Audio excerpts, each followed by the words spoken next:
Warahmatullahi wabarakatuh. Alhamdulillah alamin wassalatu wassalamu ala asrofil anbiya'i wal mursalin sayyidina Muhammadin wa ala alihi wa sahbihi ajmain, amma ba'du. Pertama-tama dan yang paling utama, marilah kita akan puji serta kehadirat Allah Subhanahu wa taala, yang dimana Allah telah memberikan kepada kita nikmat Islam, nikmat sehat, nikmat iman, serta hidayah, sehingga kita bisa berkumpul di acara yang insya Allah penuh berkah ini. Amin amin ya rabbal alamin. Tak lupa salawat serta salam marilah kita panjatkan. Tak lupa salawat serta salam marilah kita curah limpahkan kepada baginda agung, yaitu Habibana wa Nabiyana Maulana Muhammad sallallahu alaihi wasallam. Tak lupa kepada keluarganya, sahabatnya, sehingga kita selaku umatnya. Amin amin ya rabbal alamin.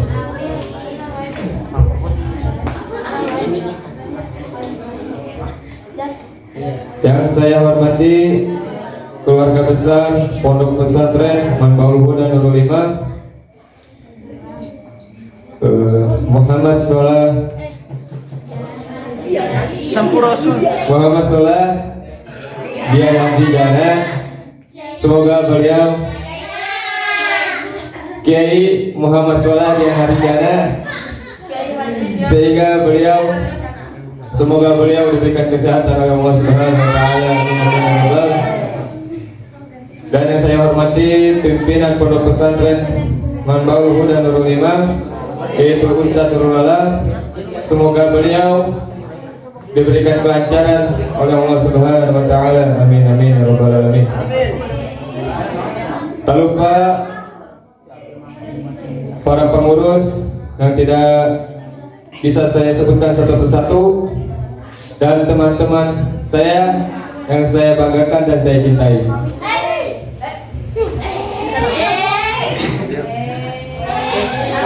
Berdirinya saya di sini karena tidak ada kursi.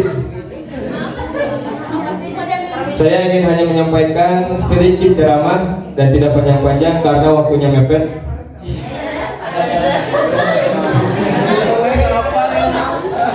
Setiap manusia pasti memiliki kedua orang tua.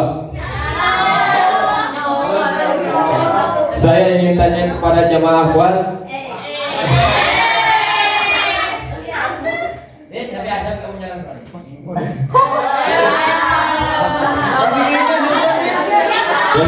ya sudah. Saya ingin tanya kepada jamaah ikhwan, apakah kalian sayang kepada orang tua kalian? Kalian pernah mencium tangannya? Kalian pernah mencium keningnya? Kalian pernah mencium kakinya?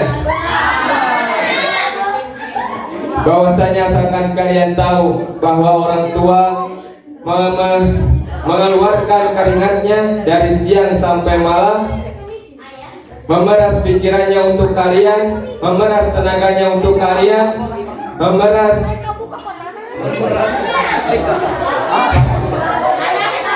mengeluarkan tenaganya semaksimal mungkin untuk kalian, untuk mencari nafkah untuk keluar, untuk menghidupi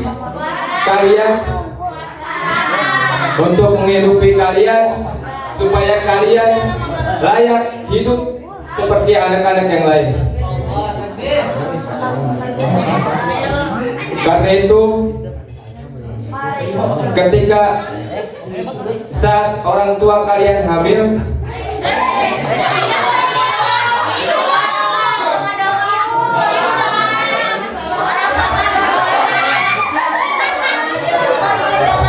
ketika ibu kalian hamil, ibu selalu kepayahan dalam membawa kalian di dalam perut kalian, di dalam perut ibu kalian.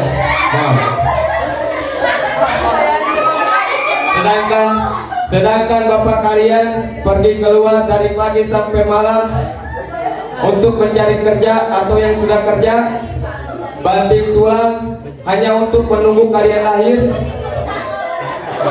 Begitu pula lahir kedua orang tua kalian mencurahkan perhatiannya dan kasih sayangnya kepada kalian.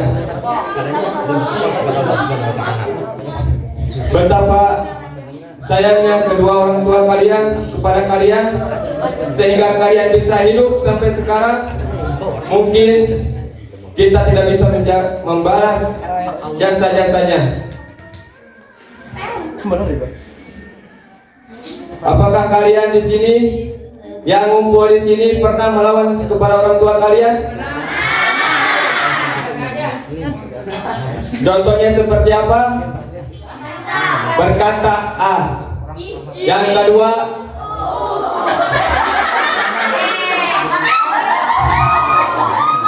kedua membantah. Yang ketiga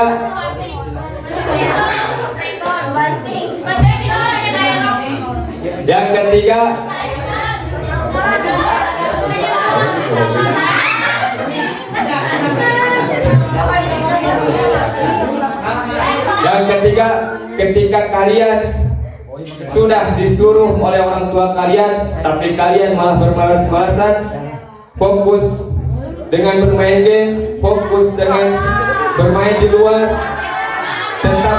tetapi kalian ketika disuruh oleh orang tua kalian selama 3 kali, maka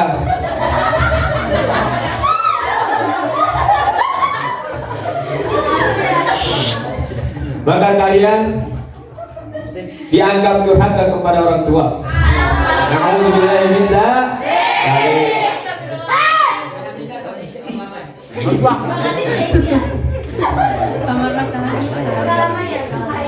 Ada salah satu seorang anak kelas 3 SD.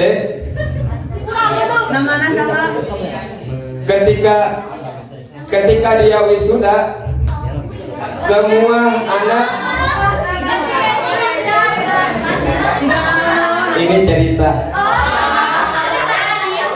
Ada cerita salah seorang anak kelas 3 SD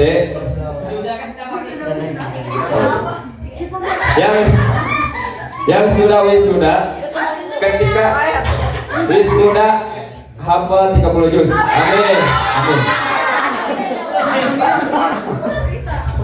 Ketika anak-anak lain sudah memeluk kedua orang tuanya, sedangkan dia hanya berdiri di atas panggung, dia hanya berbicara di dalam hatinya, ya Allah, semoga kedua orang tua hamba masuk ke dalam surga karena hamba sudah menghafal 30 juz. Dia berdoa ketika dia menuju ke mushola, sedangkan yang lainnya berpelukan dengan orang tua. Di dalam sholatnya, ketika dia sudah sholat, dia berdoa, Allahumma firli wali walidayya warhamhuma kama rabbayani shaghira. Ya Allah, ampunilah kedua orang tua hamba karena kedua orang tua hamba telah membesarkan saya di waktu kecil. Seketika itu ada salah seorang orang lain,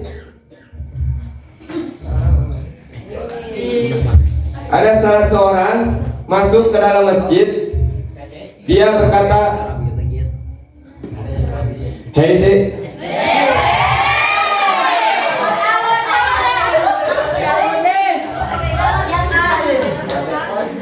Assalamualaikum Dek. Kamu kenapa? Kamu kok bersedih?" Dia berkata, "Karena saya bersedih,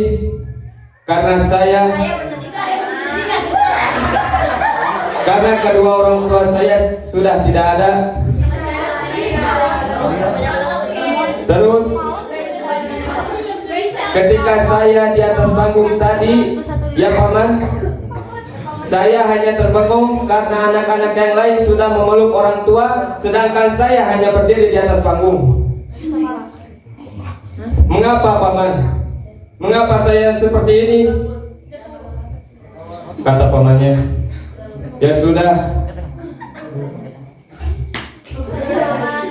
kamu tinggal di rumah saya, apapun yang kamu mau saya kasih, insya Allah. Seketika itu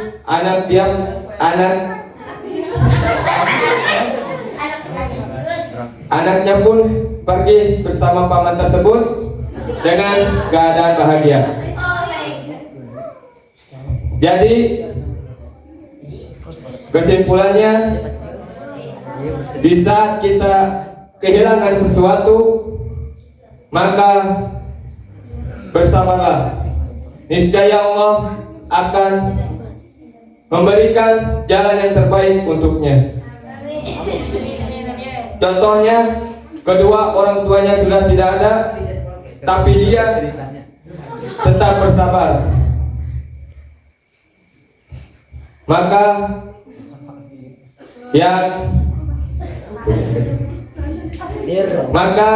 kita harus berbakti kepada orang tua, meskipun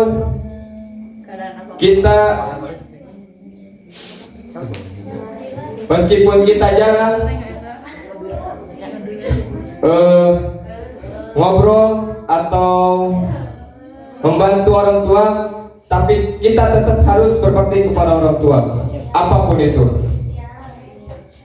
Cukup sekian dari saya. Bila mana ada perbuatan atau perkataan yang kurang berkenan, wabillahi taufiq wal hidayah. Wassalamualaikum warahmatullahi wabarakatuh.